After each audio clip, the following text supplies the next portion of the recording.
மாணிக்க வாசகர் அருளிச் செய்த திருவெம்பாவை 5ஆம் நாள் பாசுரம்.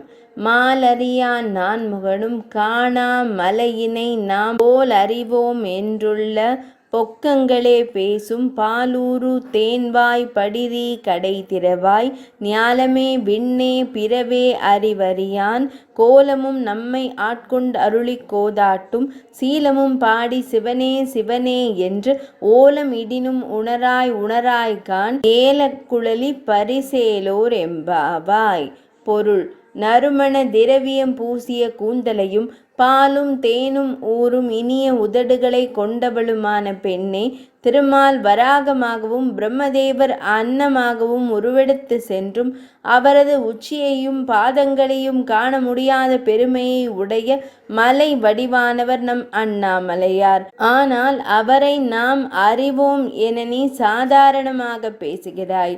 நம்மால் மட்டுமல்ல, இவ்வுலகில் உள்ள மற்றவர்களாலும் அவ்வுலகில் உள்ள தேவர்களாலுமே அவனை புரிந்து கொள்ள முடியாது. அப்படிப்பட்ட பெருமைக்குரியவனை உணர்ச்சி பெருக்குடன் சிவசிவ என்று ஓலமிட்டு அழைக்கிறோம். நீயோ இதை உணராமல் உறக்கத்தில் இருக்கிறாய். முதலில் கதவை திற என்று தோழியை எழுப்புகிறார்கள் திருவண்ணாமலை நகரப் பெண்கள். விளக்கம்: கடவுளா? அவரை எனக்கு தெரியாதா?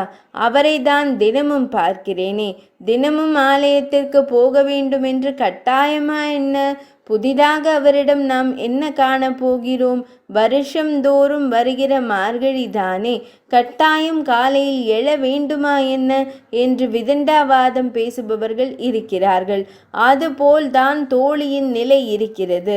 இந்த அஞ்ஞானத்தை போக்கும் வகையில் இறைவனின் சிறப்பை எடுத்து கூறுகிறார்கள் சக தோழியர். 5ஆம் பாசுரம் நிறைவடைந்தது.